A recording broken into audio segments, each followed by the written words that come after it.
welcome again to the Pet Talk People. I'm Kay Brown. Brian Pickering is off on safari at the moment. I'm not quite sure where, but I'm sure he'll turn up sooner or later. But we do have a special guest today. We've got the lovely Dr Jo Righetti, behaviourist extraordinaire. Hi, Jo.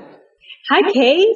Thank you for joining us. I gather you've been getting a lot of calls from people lately on a topic that we seem to get a seasonal surge on. Can you tell us a bit about that? Yeah, look, our dogs and cats love us so much that when we go away, they fret without us, and we call this separation anxiety. And it's really common after holidays, after any time, even after weekends. If you've had time at home and suddenly you go back to work, back to school, back to sort of normality, your dogs and cats start suffering. And they might do things like dig up your garden, or pull the washing off the line, or try and escape, or bark and howl, or pee in the wrong places. But all of these are signs of anxiety, and we really don't want them to suffer. Now, I know that you've had a lot of calls about this lately. Is this a growing problem for people? Are we, is there some sort of surge in the number of animals that are getting wussier, or are we getting wussier, or what's going on? I think it almost feels like, I think it might be a little bit to do with us. And we also bond to our pets rather strongly, so we're part of the problem. And, when they are home, or when we are home with them, what we do is we really indulge them a lot, which is, of course, the natural. We love them, we want to be with them, but we're with them 100% of the time. And then when we go, they suffer because we're not there. So we really need to create a little bit more of a balance. When we are home, perhaps not allow them to follow us from room to room, but teach them to cope with being alone. It's a tricky thing to do that, though. As you know, we've got our new little girl. We've now had her for 4 months, and she certainly is bonded. Brian went out the door today, and of course she goes, "Ruff!" and waits at the screen door thinking, oh, he'll be back in a moment. Do they understand the concept of time? Should we not let them see us go? Well, we're not really sure about what dogs understand. I do believe they understand quite a bit about time, in that they can, predict when dinner time is ready, and they know some day that the walk should be happening. So, yeah, they know a lot about time, but, we don't know exactly what they know. So probably if you're gone, there's that feeling of, oh, how long have they gone for? And the anxiety builds up.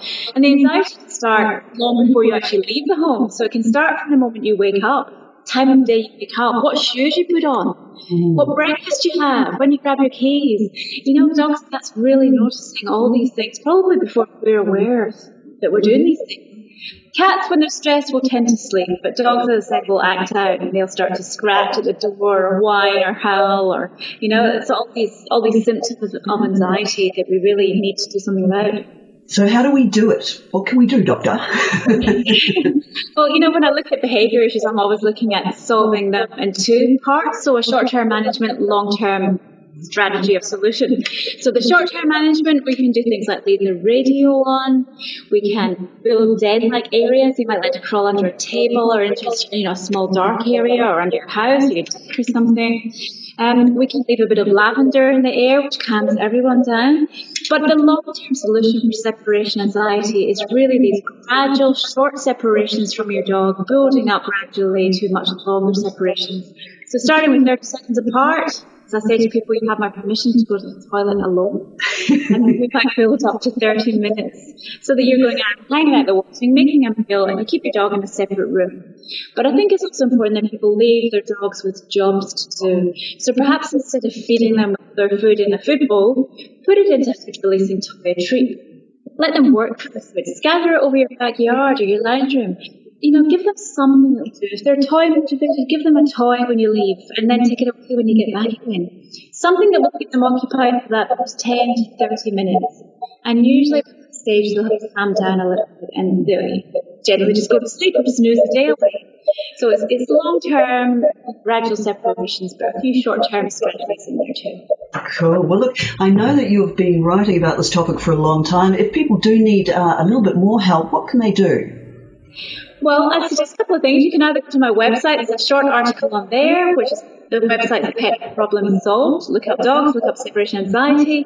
But I also have written a book on anxiety in dogs in general. It is a big issue. Anxiety can be all sorts of things. Noises, traveling cars, towards people, children, towards people with hats. It can be very specific. But separation anxiety is certainly one of the common ones, and this book addresses the issues with separation anxiety. It's an e-book. hopefully I can give away a few copies to people who are listening and watching. Fantastic. Couple of Dr. Jo's books. That's wonderful news. I'm sure we'll come up with a suitable competition or some reason that they can tell us that they've been to your site and they're worthy of getting one of your books, or needy. Needy, probably. Too. She looks very calm now, but I can assure you this little lady can put up quite a bark, and I heard her do a bit of a howl the other day, so I think that's a sign, isn't it? It is, yeah, watch out for that. Of course, people can get boredom with their pets too, which have similar symptoms. So always make sure you understand what your pet is trying to tell you and work on the cause of their behaviour issues.